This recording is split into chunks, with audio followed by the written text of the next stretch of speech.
I'm Virginia Johnson. I'm the Chair for Communication and Fine Arts and also teach English literature. I'm here to moderate this panel, which today will be responding to the subject, that is free speech and press versus censorship. And some of you may have heard the debate earlier today when Jim Vache and Gary Mahara sort of went head-to-head over how people ought to view the issue of freedom of speech and press. Or, if you were lucky, you got to hear the recent panel where people who were brought by the Idaho Press Club came and discussed the issue from the news media's point, primarily print media, regarding this issue. Today we have panelists here before you who are going to be responding to the issue, and I'd like to introduce them. Beginning on my immediate left, Harry Amond, who is the superintendent of the Coeur d'Alene School District, and to give you this bit of information, Harry is a literal walk-on to the panel. Denise Clark, who was scheduled to be here, is ill today. I think Harry walked down the hall and Tony, in his own inimitable way, which I am very familiar with, nabbed Harry and said, "Would you like to be on the panel?" And Harry, being a good sport, is here with us. So thank you, Harry. Next to him is Annie McKinley, who is an NIC communication instructor. And next to her is Charlotte Chittick, who teaches history here at NIC. And on the far end is Dan Erlacher, who is an English instructor at North Idaho College. What we'll do here is to allow each of the panelists in turn to respond to the subject, that is, to free speech and press versus censorship. And they'll take about 5 to 6 minutes each, and then we'll allow time for the audience to ask questions and to direct your questions to any and all of the panel members. I know Charlotte has been at some of these events today. I've seen her there, and I know that Harry may not have been able to. So, Harry, I'm going to let you go last, so you might listen to some of these other respondents. So let's go in this order, if we could, please. Charlotte, Dan, Annie, and then Harry. And perhaps, oh, here comes our final panelist, rushing in from the popcorn bowl. Hi, Marshall. We'll wait for you to get up here.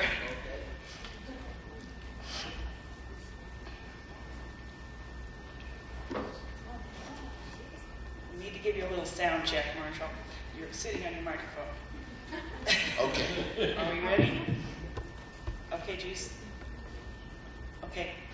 Our final panelist is Marshall Mend, whom many of you may recognize from his very colorful ad pictures and for his strong stand on human rights, which is more important. And this is Marshall Mend, who is the owner of Marshall Mend Realty here in Coeur d'Alene. Marshall, I will now put you in last place in the order of the panel for our response, okay? So again, each person will have about 5 minutes, and then we'll allow questions. So Charlotte, would you go first, please? Thank you, Virginia. Again, my name is Charlotte Chittick, and I teach history here at NIC. I'm also kind of coming to you in a number of capacities, and I think all of my capacities help me to look at this issue from a number of different directions. As a history instructor, I teach about people like Socrates and Jesus and Confucius and a number of other people historically that have dealt with the same issue. This issue is nothing new. And so I have kind of my own little historical perspective on that. Secondarily, I come to you as the advisor of Students for Progressive Change. I believe very deeply in the idea of freedom of expression, and so I have that as well. I also come to you as a mother, and as a mother, one of the things that our second speaker this morning talked about, the idea of a parent's job to censor, and then the ability for human beings to censor themselves. I take that very seriously. My son is allowed to watch cartoons. He's not allowed to watch commercials. But see, that's my prerogative. It's odd, isn't it? Now, you don't even want to hear anything else I have to say, right? No. So I have kind of a number of different ways of looking at things. Because I serve so many capacities, I guess, I have different ways of looking at things. Historically, what I see, and through the primary sources, and what my students tend to talk about when they're writing on these people in history, is that there has been throughout history the attempt for a controlling force to limit the amount of expression, whether it be speech or action, in order to, quote unquote, protect the rest of the people in society. Socrates is probably one of the best examples, because when Athens was at its height, Athens was wealthy and they were the most popular of the city-states. They didn't have really any threats whatsoever from the outside. People swarmed to see their plays, to read their literature, and to learn about this new political system they were talking about called democracy. Do you want me to stop? Okay. So when I can hear myself, then I stop. When all that was going on, Socrates sat in the marketplace and he spoke freely, and he said, you need to question your government. You need to question authority. If you don't think for yourself, then because human beings think by nature, it's kind of a waste of time to exist. And so he really, he saw himself as the gadfly on the butt of the body politic. And he was an agitator to people. But they left him alone. They let him do what he wanted to do. And when things got rough in Athens, the economy started going down, and they were under threat by the Spartans. And there were a number of issues with regard to corruption in their government. They immediately clamped down on him. And as many of you know, he was forced to drink hemlock, and he died. And he was in trouble for brainwashing youth. Confucius, another one. Jesus, another one. All people with a philosophy that did not fit into the times. All of them persecuted for it. Those who followed Confucius, many people don't realize that those who followed Confucius, there were hundreds of them. We have from the primary documents indications that there were over 100 different philosophical schools in China during the Warring States in the Zhou period. And yet, by the time we get to the first emperor, we find that they've been eliminated. The book burning campaigns took 30 years and eliminated almost all of the written documentation. And then we find that the philosophical schools were shut down. So throughout history, this has been going on. And I guess what I see, because I study history as very cyclical, is that what happens is, as a repercussion of that clamping down on freedom of expression and freedom of speech, is turmoil. And in each one of the examples, if you want to look at the example in Greece or in China or in Jerusalem, you can see turmoil that follows. And the more that the clamping down takes place, the more turmoil precedes it. So, what's the opposite of precede? Yeah, follows. Okay. Yeah, that. Okay. So that's my little historical spin. As someone who believes in freedom of expression almost in its entirety, I also am someone who's lived in 2 other countries.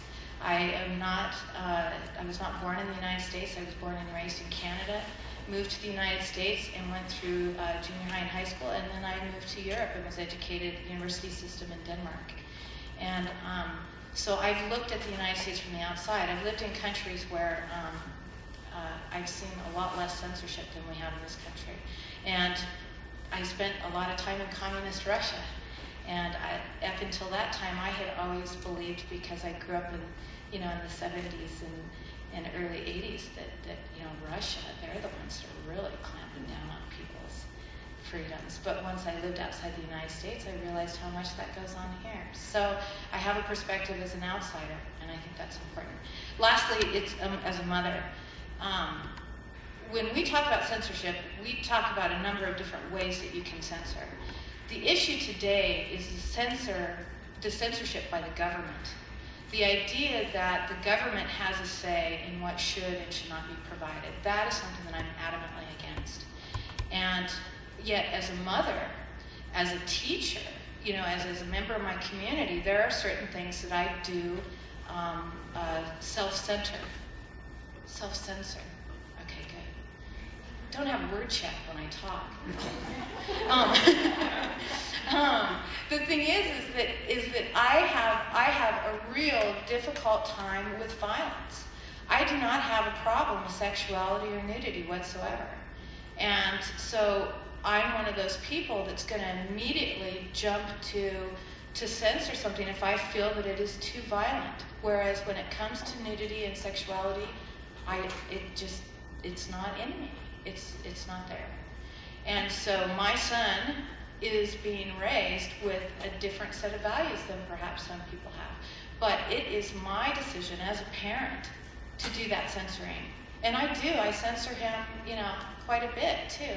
I also expose him to a lot of things that other people aren't exposed to. And I think it's important to expose people to as many things as possible, because you don't just magically jump from childhood to adulthood at the age of 18. There has to be a process of eliminating censorship to encourage growth. And I think the idea that people can make decisions for themselves. So that's all. Thank you, Charlotte. Next, we'd like to hear, please, from Dan Erwin. Right. I didn't realize I was making a prepared speech, so you're going to get my off remarks. In getting ready for this, and one of the reasons I did this, agreed to do this, I read over a history of censorship that was a book I had owned for several years and never read. I was stunned at how many books I've actually read, never knowing there was censorship history. And these were books that other people struggled to get published, to get released, to allow to be studied in a classroom. I never found anything especially objectionable that the censors objected to. There were other things, stylistics. There were approaches that the author took I found were tedious. But these things led me more to be bored and to check out what the writer was explaining, rather than all the things these censors ran off and objected to. So that was real education for me about the way different people respond to different works. Teaching literature, I watch this process happen every week. People will pull things out of a work that I only notice peripherally. And that's part of the magic of studying literature. We learn more about how other people view things, how other people value things. The one thing I'm struck by through reading the book and through my literature teaching is the fact that you don't learn by simply ignoring things.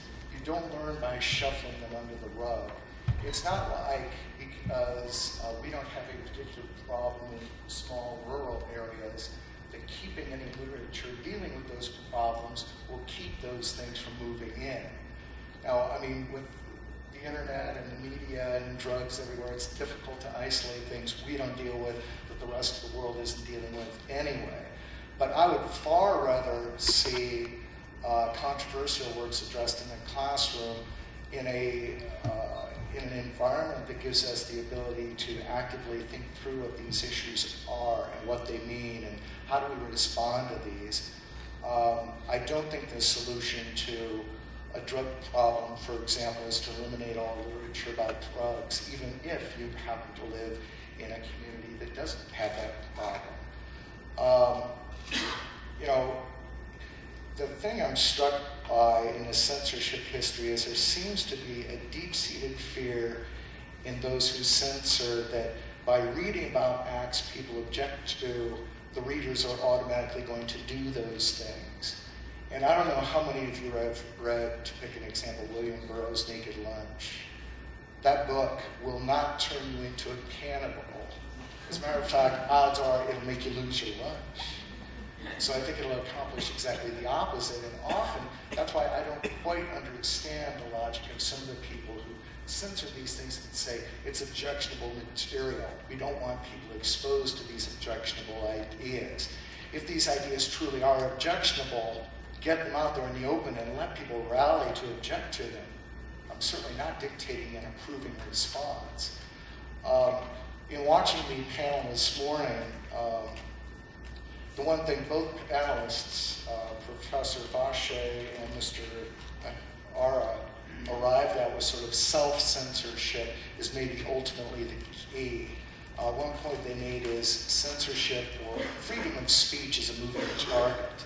And I think that's very true. And I think it's up to each of us to decide when we reach a level we're uncomfortable with and have to check out. But ultimately, I think I'm picking up some of the verbiage from this morning's presentations. The marketplace of ideas needs to be kept free. Bad ideas, corrupt ideas won't take hold. They'll be defeated, but they aren't going to be defeated simply by burying them.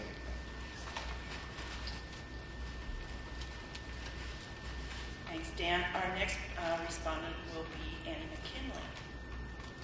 Hello. I'm like Charlotte and like Dan. I've come on this panel from a lot of different viewpoints in a lot of different areas.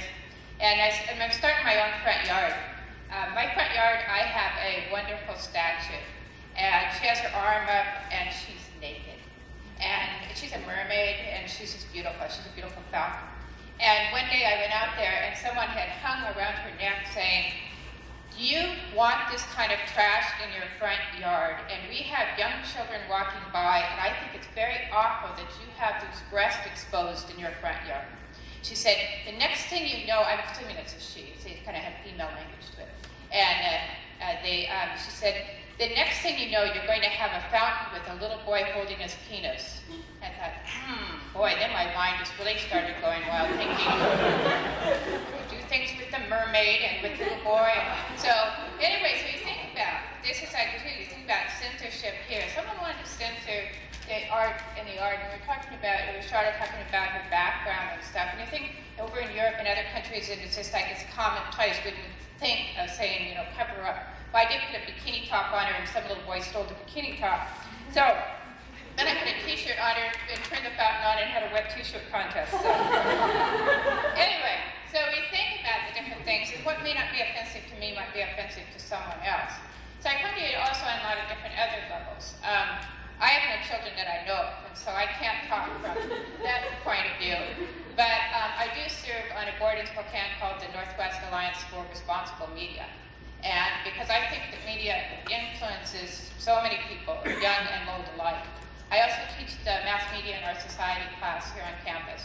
So I look at things too, but I love freedom of speech, but then when it starts influencing people and influencing maybe in the wrong way, when I'm thinking about the Northwest Alliance spends a lot of time on dealing with truth in advertising and advertising to young adults. And when you start airbrushing models to look thin, and then you have it trickles down into eating disorders and stuff, then you start thinking, should we start censoring? Should we put disclaimers on the Slim Fast commercial that says this model has been airbrushed? And so you start thinking about it in that way. And so I think about it in that way. But I also think there's a little bit of censor in all of us, and I'm sorry that Denise isn't with us today, because I actually stole that line from her. It's a little bit of censor in all of us. I look out, and some of you have been in my classes, and as a classroom instructor, and the classroom instructors here, we censor our language in the classroom. You think about there's certain words that we prefer that you didn't say. We don't quite come up with the George Carlin list for you or anything like that. Some of the people in the audience remember that. The George Carlin list of what you say on radio. But we censor in the classroom that way. We censor possibly topics. As a speech instructor, I censor topics because I've heard the topic a zillion times. So you think about we censor that way. I censor personally what I want to watch, what I want to read. I'm also the yoga instructor here, and so I also I don't enjoy violent movies, and so I censor my own self in that way. But if you want to watch violent movies, that's your choice. So when I think about these things too, another thing when we talk about the history of censorship was that about 4 or 5 years ago, I portrayed Mae West on this stage, and we used to do the characters. And Mae West, believe it or not, some of you know Mae West. Okay, good? Okay? Yeah, Mae West was one who was one of the not original, but she was censored quite often. And she spent time in jail for some of the things that she said in her plays, and so she was in jail. But she also learned very quickly how to work with the censors. That she would write a play or have something in a movie that she knew that the censor was not going to like, but she'd also have a line in there that she really wanted to stay in there. So she would put the really bad line first, and the censor would mark it out, and then the line that she really wanted to stay stayed in there. So you think about that. We do that all the time too. It's like I think that people know what's going to be censored and what's not, and so they work with that. When I think about media in our society, though, that's where I think that I'm very kind of torn on. That we have the FCC regulate what they consider decency in our media, and then we have, I'll get political here for a minute. We have a president was elected on a Christian platform, and he appoints who's the head of the FCC. So the FCC reports to the president, and then the FCC also controls the license of the media. So the media, and we've seen this recently, that they're very cautious because of the Janet Jackson malfunctioning. They decide they're very cautious now of what's going to happen because they don't want to get fined, like who wants to get fined, and they don't want to get shut down. And I was thinking the analogy, the same thing. They watch their language, they watch what they do, because the FCC is going to determine if they have that license, because they pay a fee to continue their license, and if they can get fined. And I was thinking the same thing. We censor our language when we get pulled over by the police officer, right? Because the police officer has that same control over us, you know. And we got to say nasty words earlier today. When the police officer pulls us over for speeding, we're not going to say, "You dumb bastard, I don't know what you're talking about." Do we? Well, maybe we do. No. But you don't, because again, we watch our language, because he or she has that control over our license, our ticket, and stuff. And so the same thing, the FCC.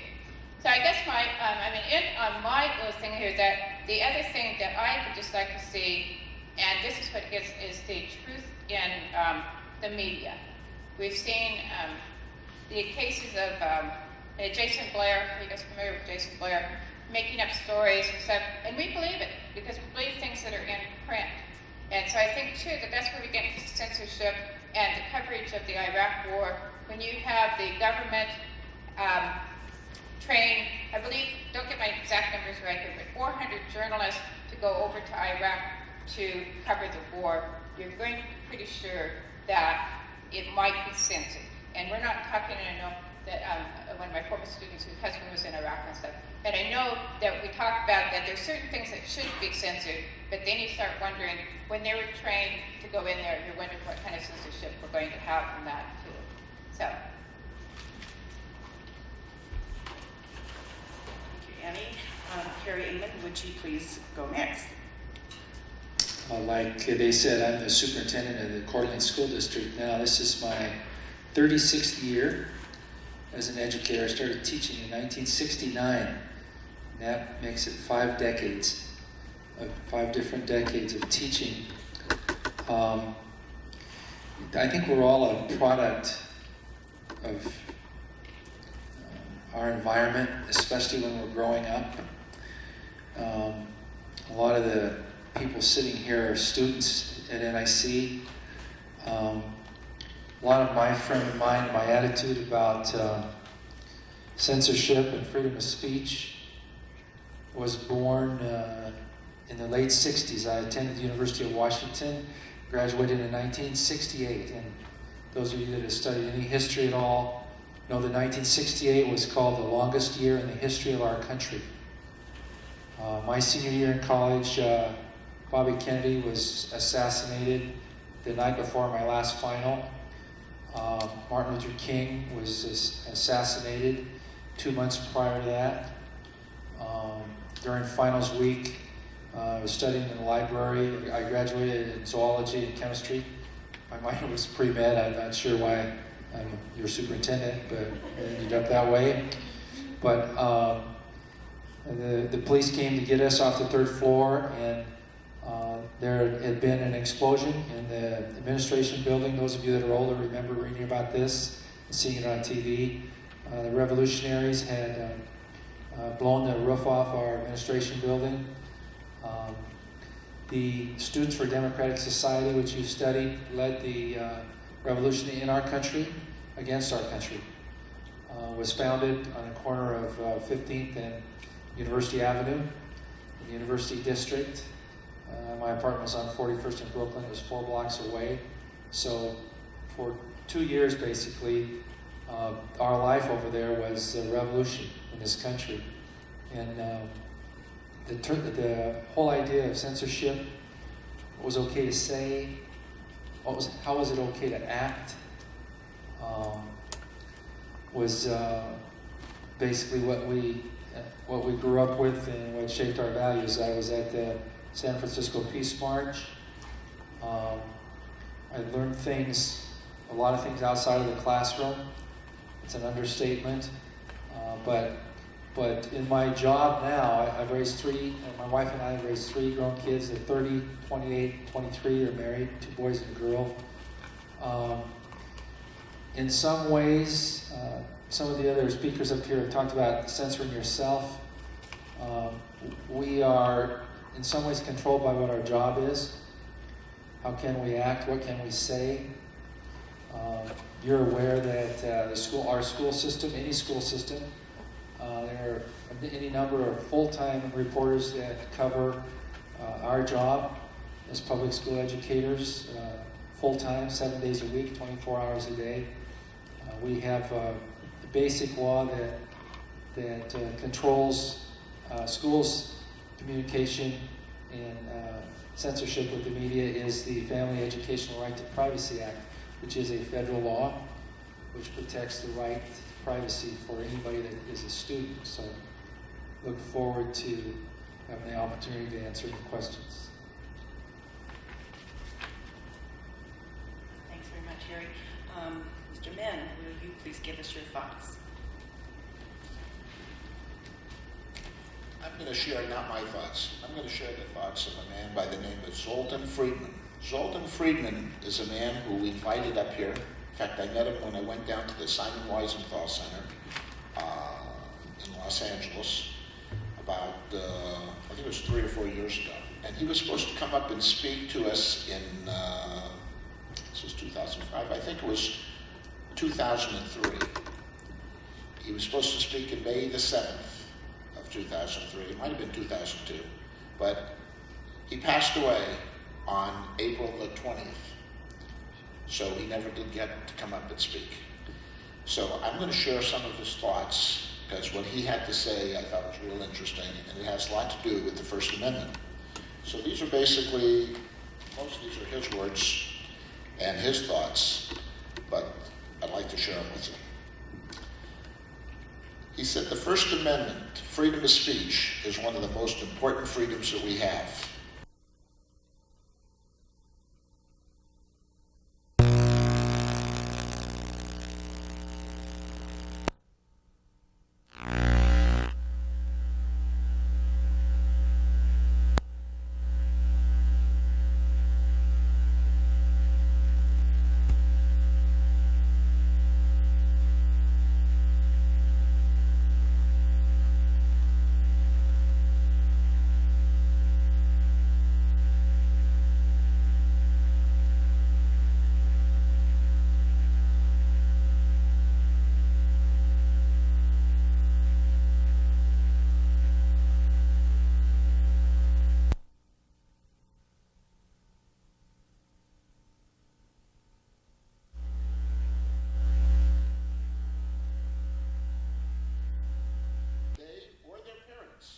Worship God. Innocence at birth.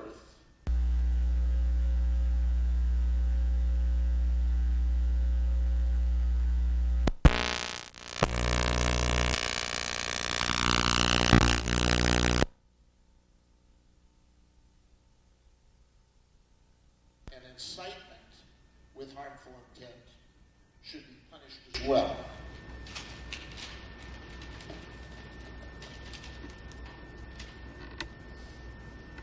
I heard on the news the other day, this last week, by the way, that a senator wants to withhold funds from schools that have sexy cheerleaders. That's called freedom of expression, folks. Another senator wants to ban Viagra-type ads on television until after 10 p.m. Cigarette ads and liquor ads are not protected by the First Amendment because they can't be on television anymore. And there's lots of places that they can't be.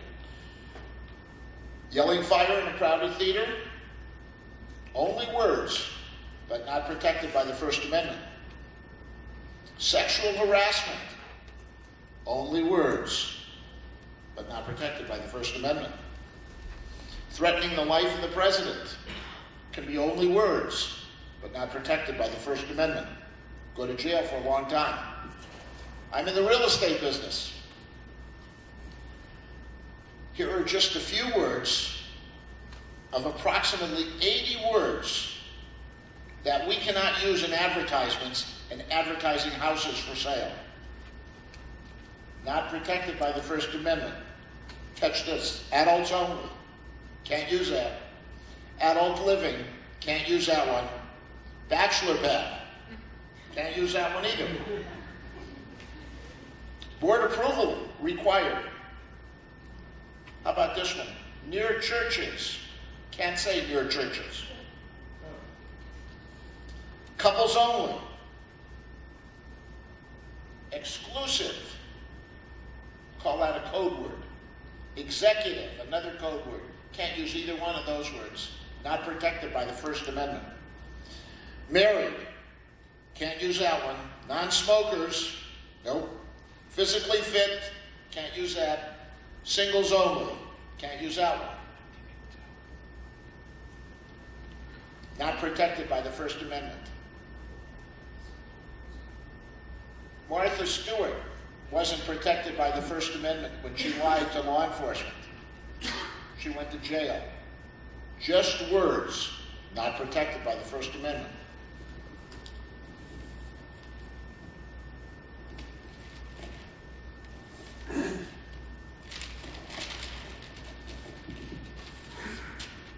However, the dehumanizing and demonizing of human beings systematically is protected by the First Amendment. You can take a group of people and say things about Jews or say things about blacks that are not true. I would get phone calls, not recently, but in the past when there was anti-Semitic literature being passed around by people. How can they do that? How can they do that? My answer to them, First Amendment, it's protected. Free speech. Shouldn't be protected, free speech. They're telling lies, they're telling about a group of people, and they're taking people and they're teaching them to hate, and they're inciting them to do harmful intent and eventually to murder. Zoltan Friedman said, in Nazi Germany, in pre-Nazi Germany, there was free speech. Like in the US today. Hate speech, demonizing and dehumanizing of the Jewish people was protected. And the people of Germany who argued to keep that type of speech legal were accomplices to the Holocaust.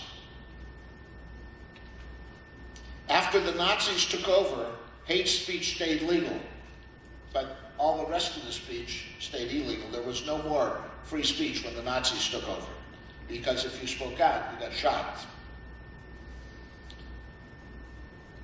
The process of the Holocaust with the Jewish people was first to demonize them, then to dehumanize them, and then to murder their leaders, then steal everything they had, and then murder the rest of them. That was the final solution. Clearly, harmful intent to demonize, to dehumanize any group of people should be illegal, and that the perpetrators should be punished.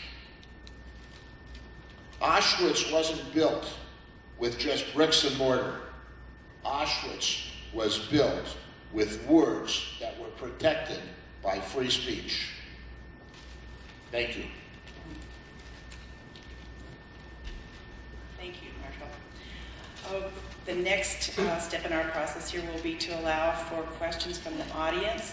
And in order for our taping to work accurately, I may have to repeat your questions. So again, you can address any or all of the panelists' questions?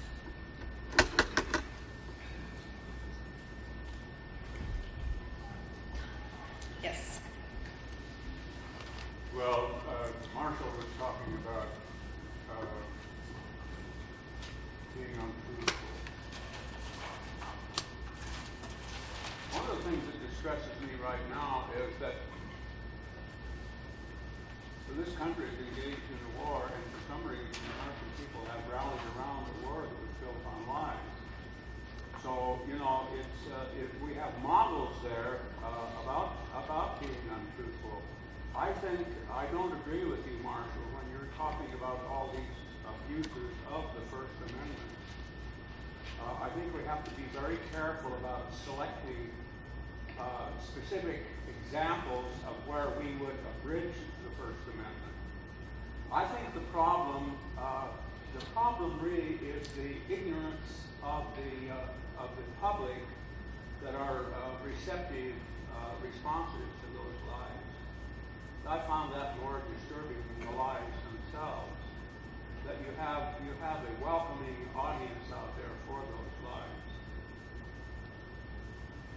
And then the reference was made to history. That's one of the things that concerns me about our education system, is that our children aren't really getting the true history of the world and of our country.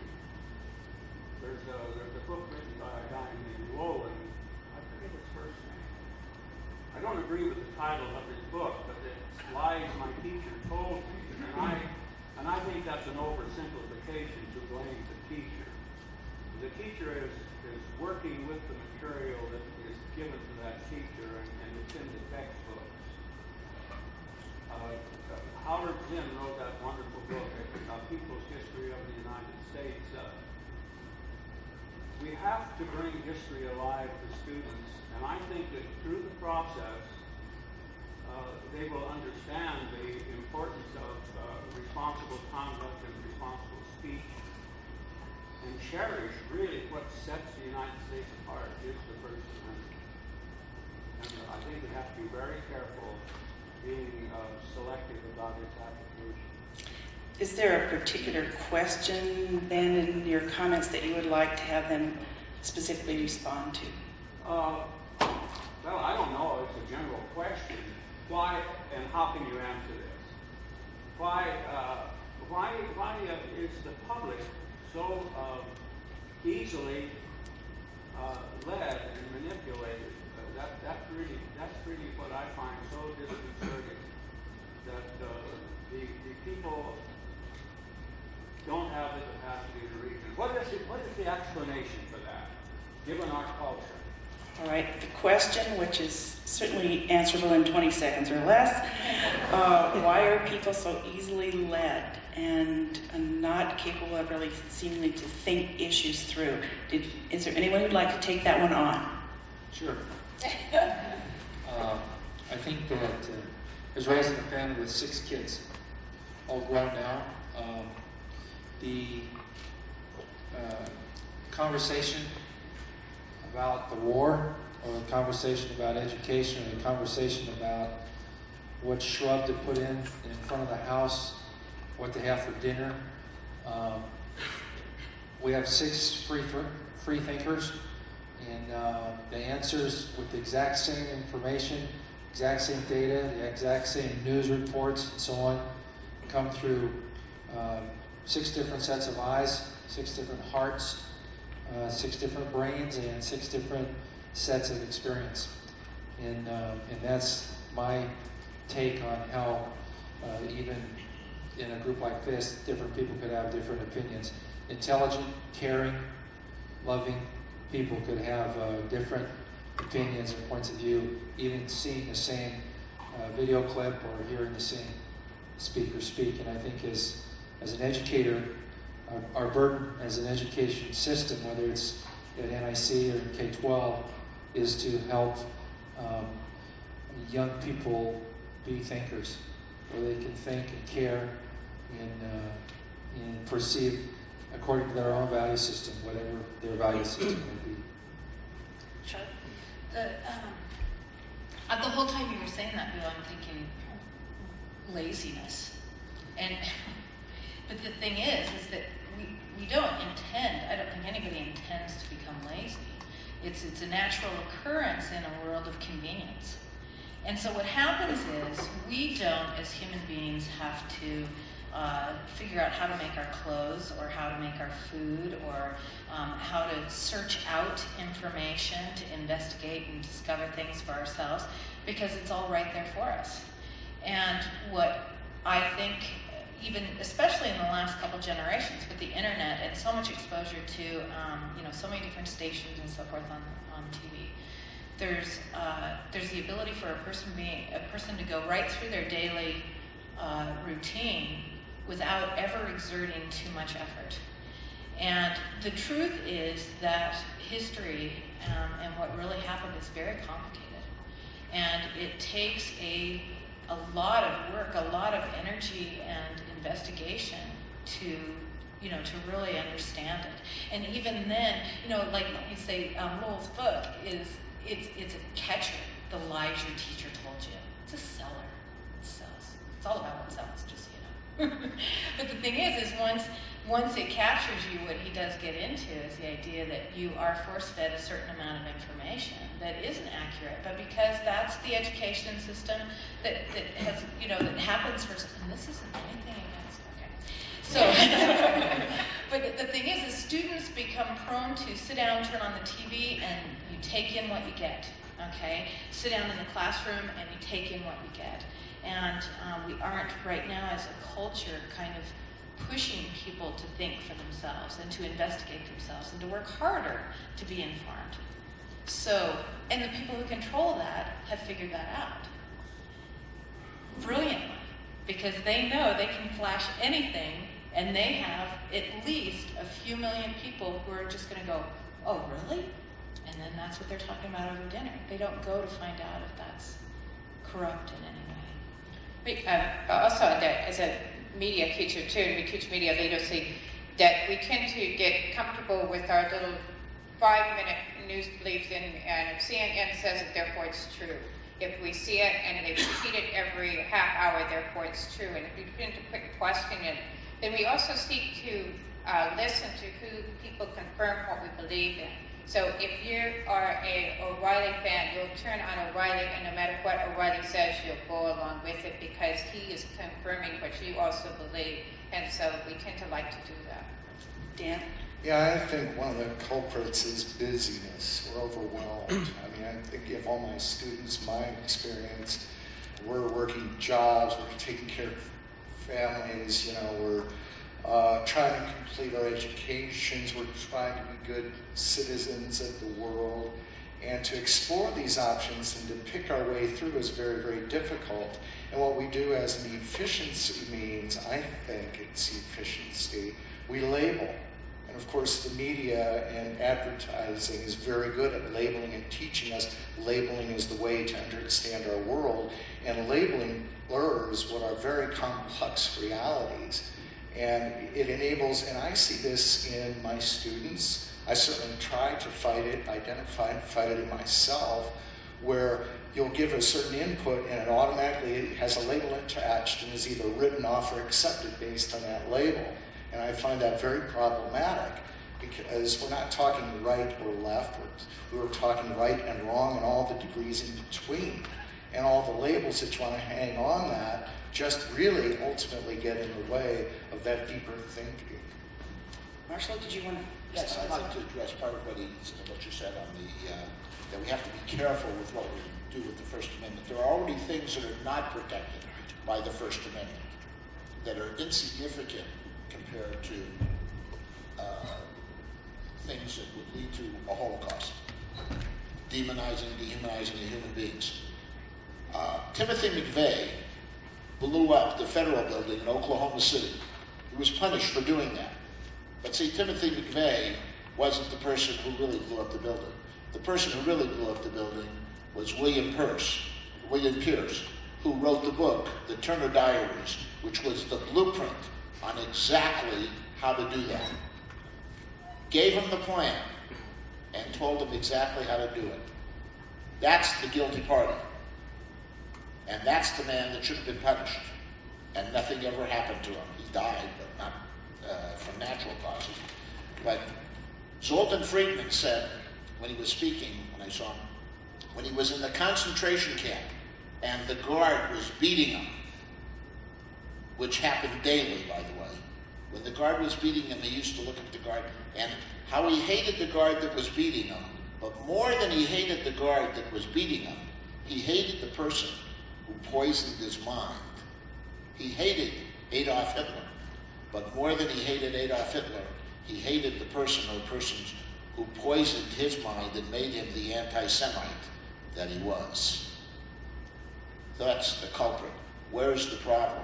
We see this happening right now with our own country, with the militant Islamics that are teaching kids in their schools. And they're teaching hatred. They're teaching the hatred of Israelis, of Jews. They're teaching the hatred of Americans. They're teaching people to go out and kill Americans and kill Jews and kill themselves while they do it, and they're going to go to heaven for doing that. This is what they're teaching their kids. This is wrong. This is not right. It's not right there. It's not right here. Okay, yes, right in the front row, please.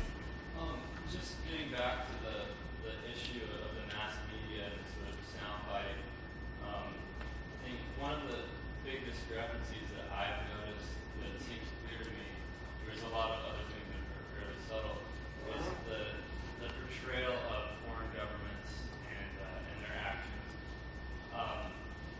For instance, there's lots of coverage about the human rights abuses of Saddam Hussein, of the North Korean government, and various governments that we were actively opposing.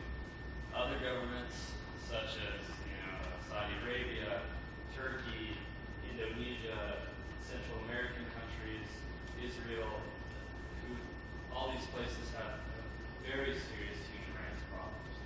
It's almost completely absent from the mass media. And my question is, I've had a lot of trouble figuring out why exactly this is. I don't really see evidence of the government stepping in and actively censoring our media system. I see a lot of evidence of the business that is the media having an impact on what is portrayed. But then there's also just the sort of human reaction that this is our country, we support it, we want to support the actions of our government. And that sort of bias. So I was just wondering if you have any comments on where you think that comes from, or if you think it exists. Okay, I think as I understand the question, having to deal with sort of the inequitable treatment of human rights issues in various countries and what might account for that inequity. Yeah. All right, some response. $1. I think one of the things that, because it's hard to talk about this, it's hard to talk about First Amendment and law, without remembering that we live in a capitalistic society. And so if there is a large, powerful group of people with a lot of money that do or don't want something aired, that's exactly what's going to happen. I mean, it goes on every single day. The most recent one that we've looked at, the poisoning of our milk, which is a huge issue, but you can't be lazy. You have to get out there and search for it, and then you find it, and then you freak out. So go look at this. The poisoning of our milk by these different companies. News broadcasters would love to do a story on it, but the milk companies already paid off the station. So Primetime's not going to do it. And Fox isn't going to do it. Nobody's going to do it because they're being paid off. And I think that it goes to a greater extent when you look at someone like Saudi Arabia.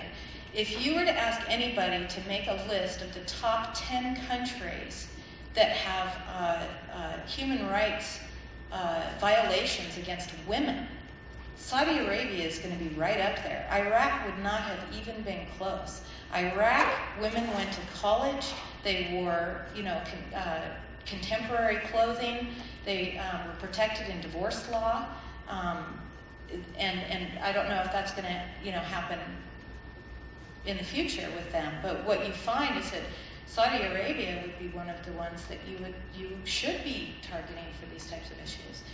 Why are we not going to? Well, because that's where our oil comes from. I mean, to me, that's really obvious. But you're not going to hear that on your media. You have to search it out and look at the statistics and look at who's controlling the markets. So that's I'll come from the media aspect too, that media is driven by money. You know, Marshall said something about the alcohol advertising. Actually, the newspapers, the Spokane newspaper didn't used to take hard liquor ads until money got cut. After September 11th, we know that money got cut, that they went, how many days did our TVs and the newspaper put out 3 editions, and the TVs went a couple days without any advertising. They lost lots of money.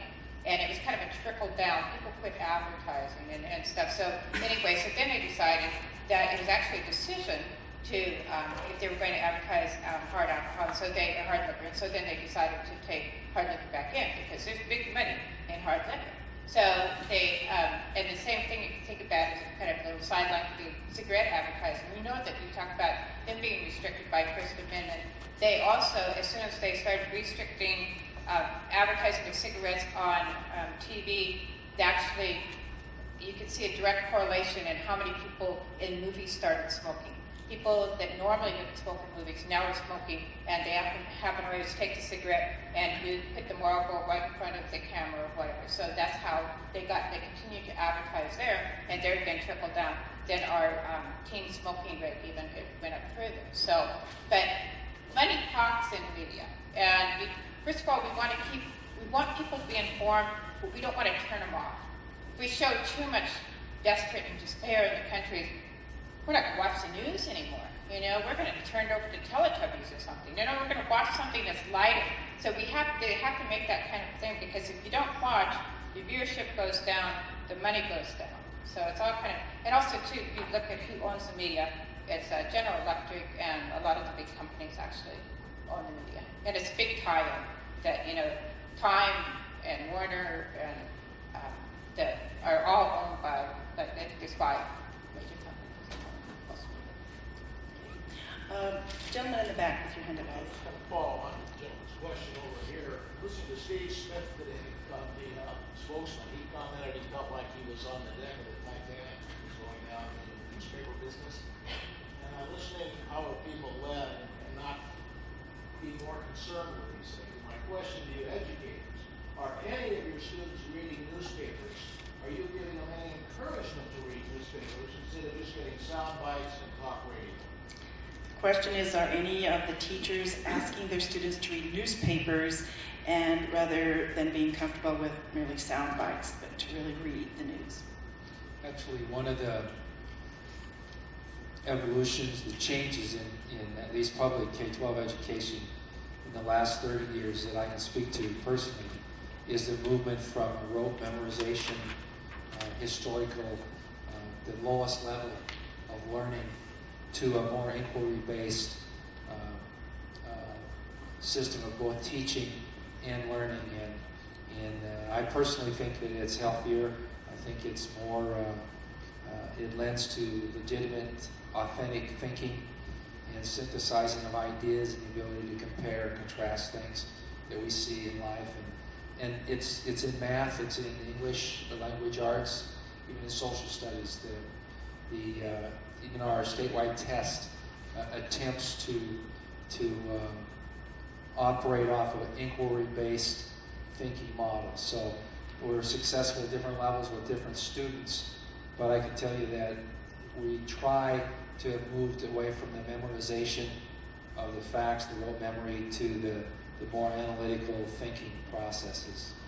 It's a conscious effort to try to do that. In my mass media class, I'm always amazed at how many people that are even journalism students don't read the newspaper. And because you're coming from an era that reads the newspaper, that was where you got most of your information and stuff. Now they have so many other sources, and they go to the internet to find out. Radio when I was a kid. Yeah. So we do encourage it, because like you said, we don't, in fact, one of my professors at Eastern one time said true knowledge was knowing where to go to get information, not memorizing information and spitting it back. So students that I've had, actually, I let them have note cards with the information, bringing a test, and people said, "You're letting your students cheat?" And I'm saying, "No, I'm letting them process information." So as a speech instructor, though, we encourage them to speak on higher level issues, and then they go to, like right now my students are reading the Congressional Congress, which pick their speech topics. So. The newspaper, I don't think, is the only answer. And I know this will come off like an English department commercial with all this talk about media money, that's inappropriate. But I think we need to read deeply and widely, and newspapers are only one small part of that. Maybe, and I think putting an overemphasis on newspapers, with all apologies to Nils, is even potentially dangerous. Because many newspapers, they have a long history of a partisan position that they actively support, which is fine. But if that's your only source of information, you end up with a very biased and incomplete view. And I think it's far more important to read some of the quarterlies, books, read all sides of the issues and really get that deep understanding of these issues. I don't pretend that's easy. But that's the sort of thing, really we're all voting en masse when all we do is go home, flip on the TV, absorb whatever is given us, and that's the end of it. If we really want to make a change in all this, fighting the big people behind the scenes, I don't know who they are, I have no information about that, but that strikes me as a less immediate solution than just acting on our own and becoming personally well-read and well-educated. Okay, and in the back, please. Okay, I would like to address something that is I feel is at the heart of the censorship issue, and that is I feel like humans are like machines or computers, in that we take in input, we process that input against our own ideological beliefs that continually change throughout our life, and then we turn it into output. Okay, and the crux or the apex of the censorship issue revolves around those ideological beliefs. So how can the government, or anybody for that matter, censor anything while leaving our individual inalienable right to our ideological beliefs intact? Do I need to repeat that question? I think everyone heard. Thank you. Verbatim, please. Yes. That was great. Charlotte? That's an awesome question. I'm also a member of the Student for Progressive. That was awesome. I think that's the big question. I think that's what the beauty of discussing this is exactly what we're doing right now. Is it's making, no one's going to walk out of here with the same opinion, and I think that's the idea of discussion. The idea of going back and forth over what we should do, what we shouldn't do. It keeps us out of complacency and apathy and disinterest. It keeps us contemplating. I don't think there's an answer to it because it's so subjective. But I think because we continue to discuss it, we continue to bring it up and to go over it over and over again, we explore, each one of us learn and grow in our own way from that. And we change too, because I, up until I was a parent, was free everything. When you become a parent, you come at it from a different direction, because now you are protecting, and I think that's the big word there is protection. You're protecting your child, at least until he or she is of an age to attempt to protect themselves. You know what I mean? So I don't think I answered it. Thank you very much. Anyone else want to take it on? Dan? I can't answer it. However, the very fact that you recognize there is an ideological orientation is a big step in the direction of critical thinking. I think where the danger is when we don't recognize we're working from a bias of one sort or another, and everybody does, and we act as though we are pure, unsullied, and this is the truth. So why do we allow our government to dictate that to us? Because in our government dictating those beliefs to us, our ideological belief structure changes and is manipulated. Personally, I don't think the government or anyone should dictate what our ideological beliefs. I But don't as think they we can filter, do it. as they filter things through the media or they filter information, that changes people's ideological beliefs. And again, I think it comes from recognition of where our ideological bias is and where our position is, and is this the right one? I'm constantly questioning that. And I think Well, I guess I'm kind of back to the same point. It starts with each of us. That critical thinking is so important, and I think, it's one of the main goals for everybody in higher education is to encourage students to critically think. What happens is just by coming in today, just by going and listening to the debate this morning, the next time you read a headline, the next time that you receive some form of information, you have your little doubting Thomas sitting there going, yeah, but who's paying for this? Oh, whose opinion is this? Truth is subjective. But the idea of discussing what is truth is what builds us intellectually, what helps us to understand ourselves. And you really key in on something, and that's emotions. Okay, if I were to say, okay, and they've done this before with kids. You have this room filled with kids, and you tell them, okay, you've got all these toys and food and cake and everything they can imagine, and you tell them, go for it. But no matter what you do, don't look in that box over there. Okay, what are they going to become obsessed with? Looking in the box. So to me, censorship is the box. Censorship is saying you can't look in the box. And so by saying that you can't do something, it makes people want to do it more.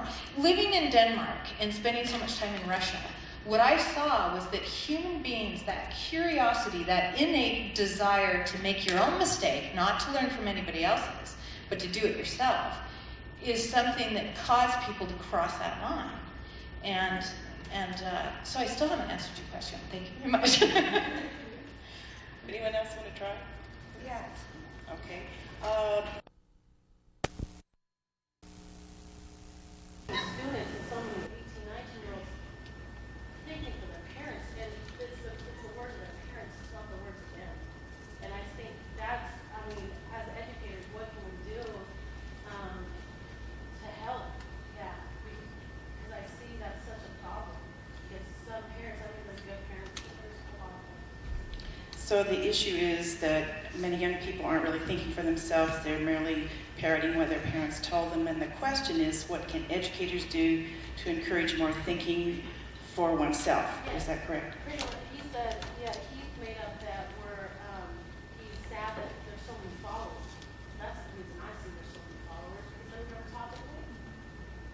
Okay. So how can we make more critical thinkers? I think that I know people that are in their 60s that are still parroting what their parents said. I know kids that are 15 that are not. They're very open and free thinkers. And I think the question is, how do you get to that ability to be a free thinker? And I think a lot of it has to do with emotional safety. I think that if a person, whether they're 12 or whether they're 60, if they don't feel safe, if it's too risky to become yourself, if it's too risky to come up with your own ideas and your own person, then people won't, no matter how old they are.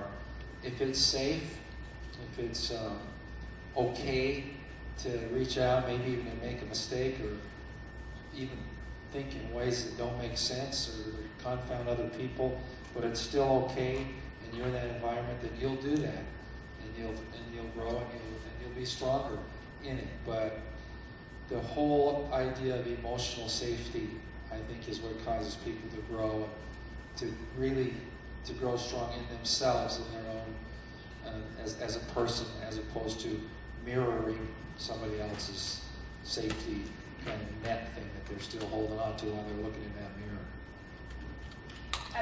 Also, go on with what you said too, that safety to be able to express. Also, I see not only that that maybe they're voicing what their parents' opinions were, but they're also the generation, they're pleasers. They've learned to play the game, and it's that almighty A or whatever. And so they say they're kind of like, what should I do to please this teacher? So I keep, so they kind of go along. So they've been going along with, what do I do to please the parents? I'm not going to rock the boat because I don't want to get kicked out of the house when I'm 16. So I think that we get that a safe environment, but it's okay to have your own opinion. Dan Webster, one of the writers for the Spokesman, talks about supporting opinion. it's okay if you have a supported opinion. Have an opinion as long as you can support your opinion. So I just happen to be reading a book right now, not quite as heavy as yours, but it's by Covey called The Eighth Habit, and it's called, it talks about discovering your own voice and giving other people voice. And I think that's one of the things we can do is get other people voiced and do right. Yes, Mr. Earl here, please. This goes along, it's interesting that Marshall, first of all, I am a newcomer to the area, and I want to thank you for having this. I think it's wonderful. This goes along with something that Marshall said. It's interesting that you mentioned World War II and the Nazis. When I was growing up in the 40s and 50s, I thought, how could that horrible thing have happened? How could the people go along? It was incredible to me that that could happen. Then Sunday in the paper I read this article, U.S. agencies increase secrecy. And I fear for our country. I fear for this new secrecy we're seeing. It's an article on how hard it is to use the Freedom of Information Act to get information. How they're overcharging journalists and setting up all types of roadblocks to keep them from getting the information. And I don't like to see us go down this road. My question is, have you been keeping up with that, and how do you feel about the new secrecy that we're reading about in the paper? Okay, the question has to deal with increasing secrecy in government agencies and whether any of the panelists have been keeping up with this issue, this phenomenon, and what responses they might have. I think there are certain items that probably should be kept secret that are important. There are some items that shouldn't be kept secret. One of the items that I think they mentioned today, this morning, was in our own legislature, in our state legislature, they want to have secret meetings that the public's they can't be involved in, and the press can't come to. That's ridiculous.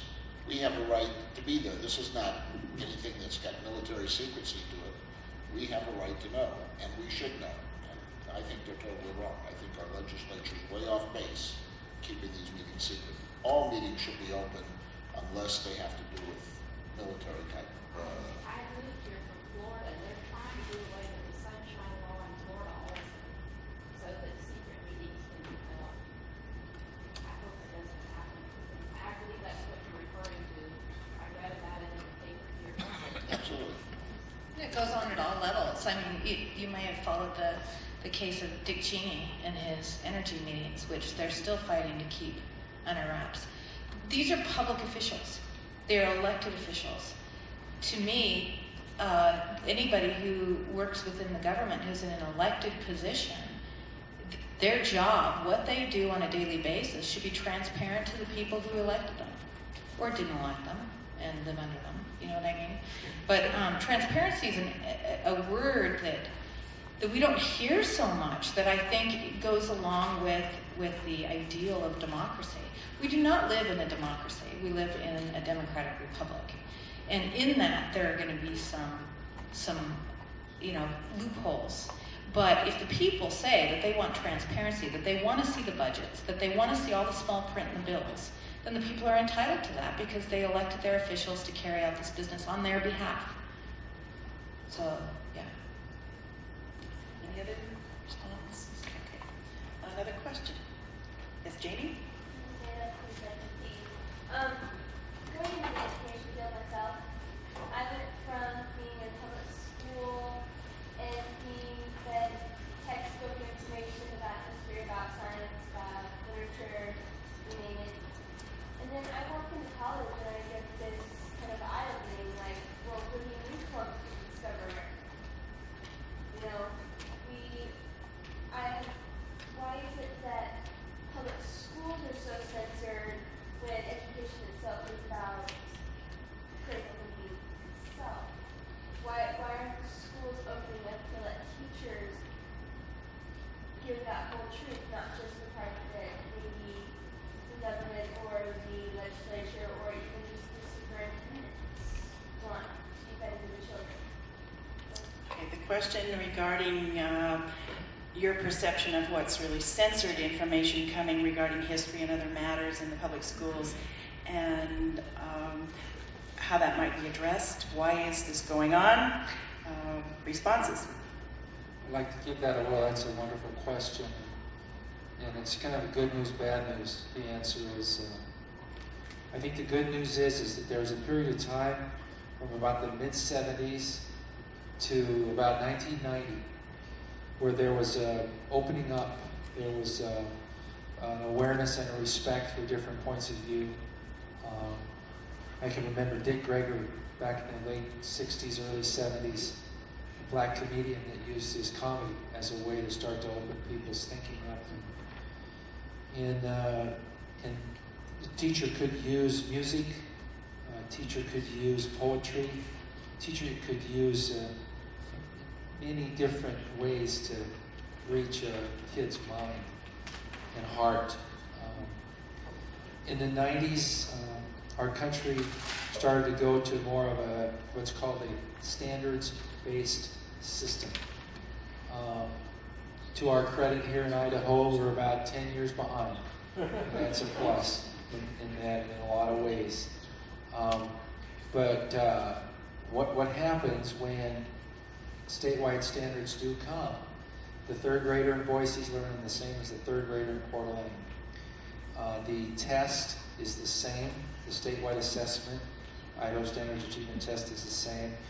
And so the bad news in your opening up minds is that every school district in this state that's receiving state funds is teaching the same set of standards and will be using the same test.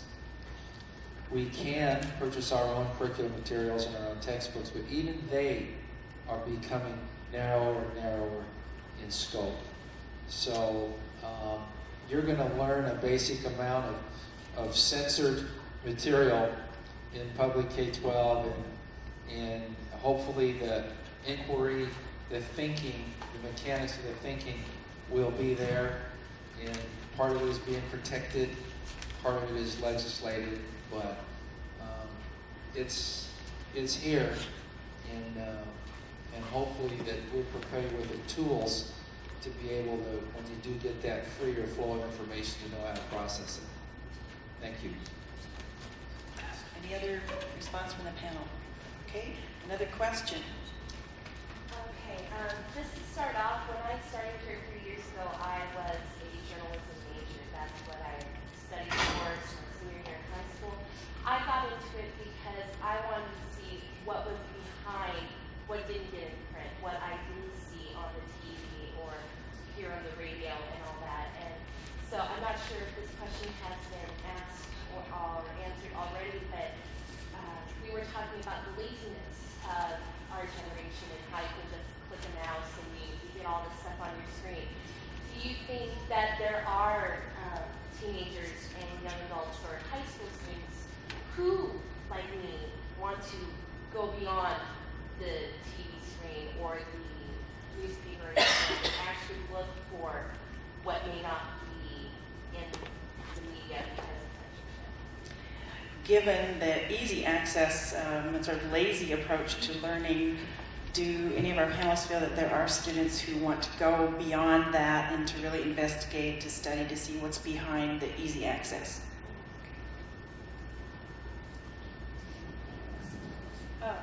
Okay, so you think that, also too, I think we made a really broad, huge stereotype there, that the young people are the ones that are lazy about media.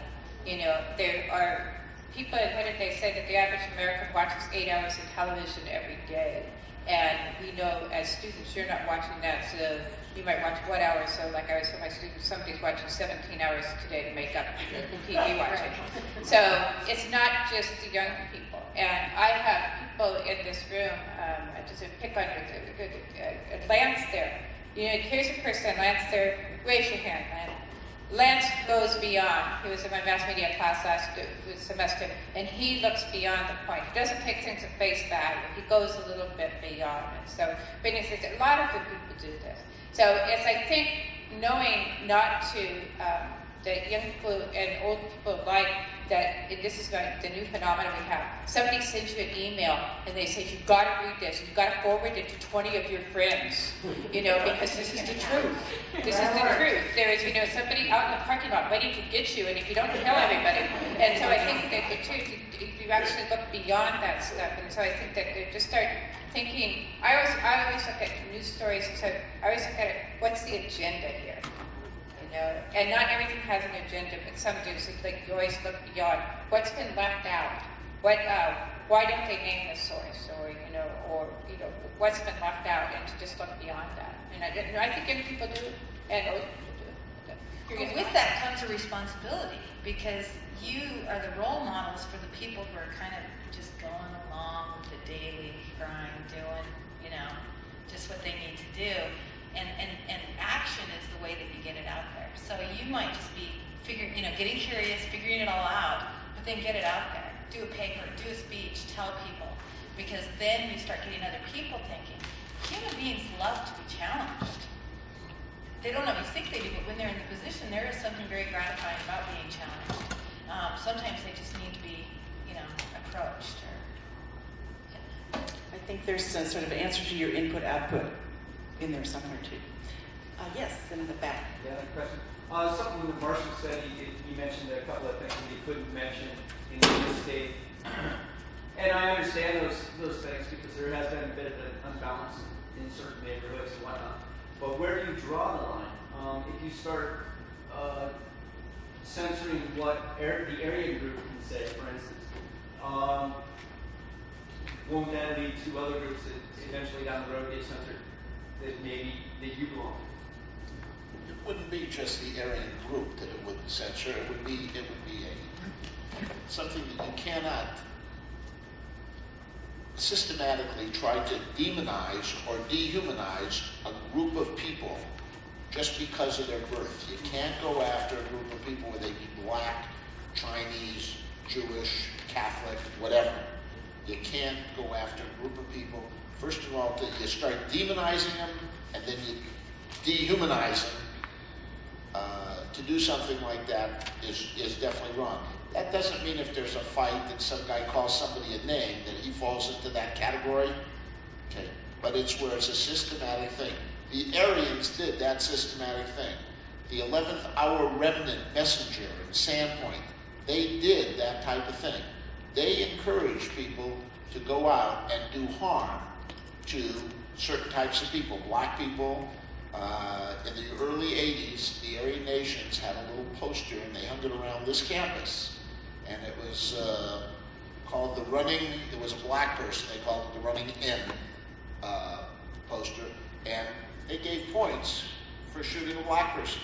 And, they had these things posted all over campus here. I mean, this type of stuff, what they were doing is they're trying to get somebody to go out there and do that.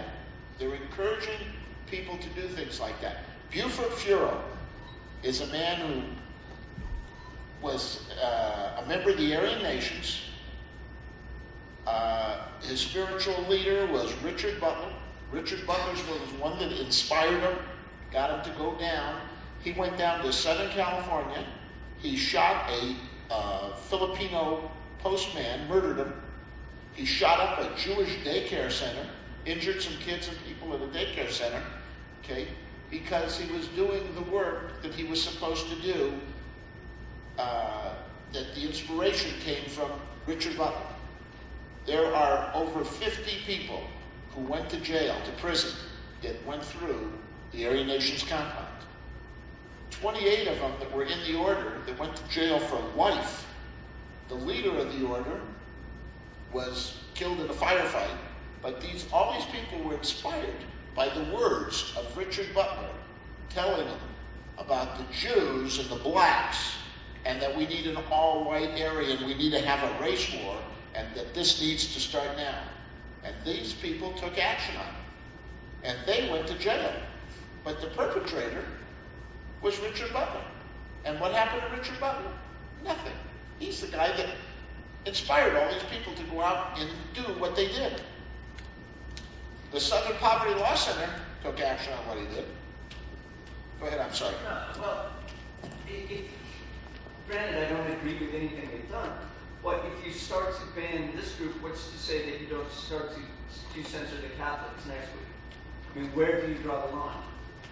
Well, if the Catholics start to go out and want to murder all the Presbyterians, then that's where you draw the line. Because when they do that, it doesn't matter whether they're Catholics or Aryans or Jews or Chinese. Everybody, the line is the same for everybody. There's no difference. We don't just go after Aryans. If somebody wants to be an Aryan, but they don't want to kill other people and they don't want to persecute other people, that's fine. They're not doing anything wrong. But when you take out and you set up a program to demonize or dehumanize a group of people, that's wrong. Okay, that's what the problem is, and it has nothing to do with whether you're an Aryan or a Catholic. It's got to do if you go out and do that, if you do the crime. I'm going to take one more question. Judy, I think you've had your hand up for a while. Yeah, I just wanted to ask, the first speaker this morning alluded to the fact that if you dissented against our government, you were unpatriotic. And I wanted to know if you feel that's still the climate, if that's changed in any way, how all of you view that. I'll address that. I think that it was a big thing after September 11th, that if you said anything bad against President Bush, that was unpatriotic. And I think it was true at a time in our nation where we had to stand behind the president because we were all pretty shaken, and it was like, we stand behind this leader, and I think that was like really his most popular time and stuff. But I think now I think we're starting to heal from September 11th. Never not get over September, but we're starting to heal from it, and we're moving on. And to me, questioning, I support the troops in Iraq, but I don't support the reason they're there. To me, that's not unpatriotic. And I think that if we don't question and we talk about, what our country's become, and many people have made that, you have to question that. But to me, that's not unpatriotic. It's a little more subtle too now. I know that there were comments in the last newspaper made about students with progressive change sell their buttons and their stickers in the sub, and there's a lot of Bush bashing stuff that they sell. And one of the comments was, well, I don't see why after the election, why you still sell these things. And there's still a lot of strong opinions out there, and I think that if everyone does their research and uses their own, this up here, the sharing of those ideas. Intrastate railroad trains was a judicial aberration. Whatever doubts may once have existed in this respect were removed by this court in the Sweat versus Painter. It is time to meet the Plessy doctrine head on and to declare that doctrine erroneous. Candor requires that the plain purpose and effect of segregated education is to perpetuate an inferiority status for Negroes, which is an America's sorry status for slavery.